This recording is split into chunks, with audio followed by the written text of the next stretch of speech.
The year, 1955. All seems well with the American way of life. Ike is in the White House, and...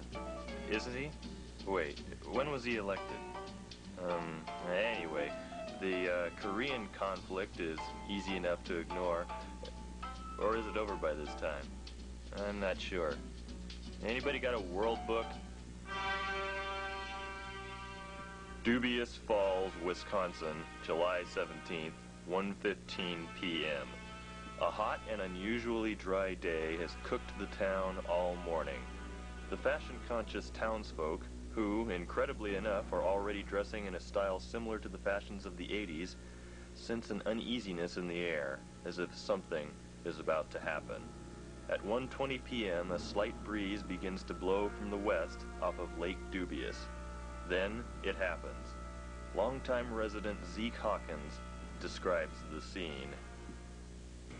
Well, it was early afternoon. Everyone could feel something was going to happen,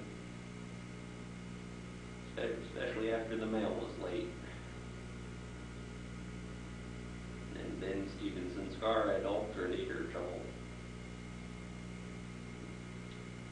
Even though his alternator was only about a month old.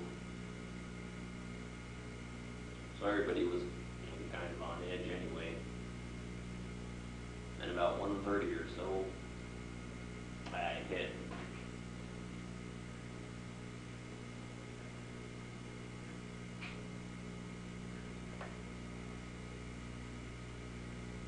So, what happened?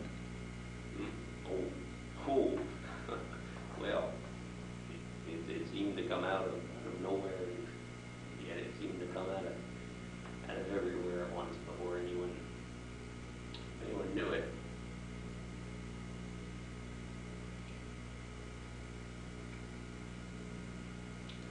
There out in the street, everyone was, well, they were panicking.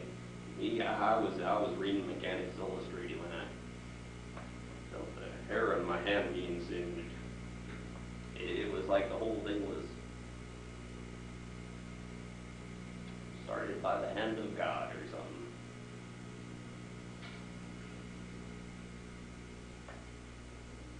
Another resident of Dubious Falls, college student Sherry Nordstrom, sheds more light on the fire's origins. I keep telling you people I wasn't even born yet. Leave me alone. Whatever its origins, the fire was to wreak death and destruction throughout the afternoon, as shown by this rare footage shot from atop nearby Mount Dubious by a visiting Milwaukee brick distributor.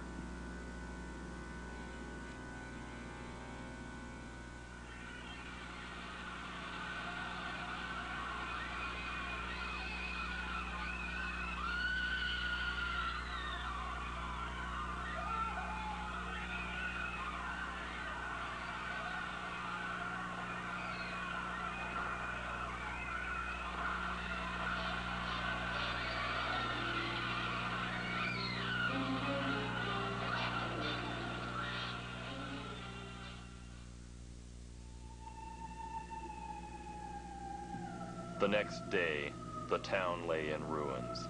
The total amount of damage numbered in the tens of dollars, and the death count was announced to be a staggering 6,472,000 people, a figure which was later changed to 0.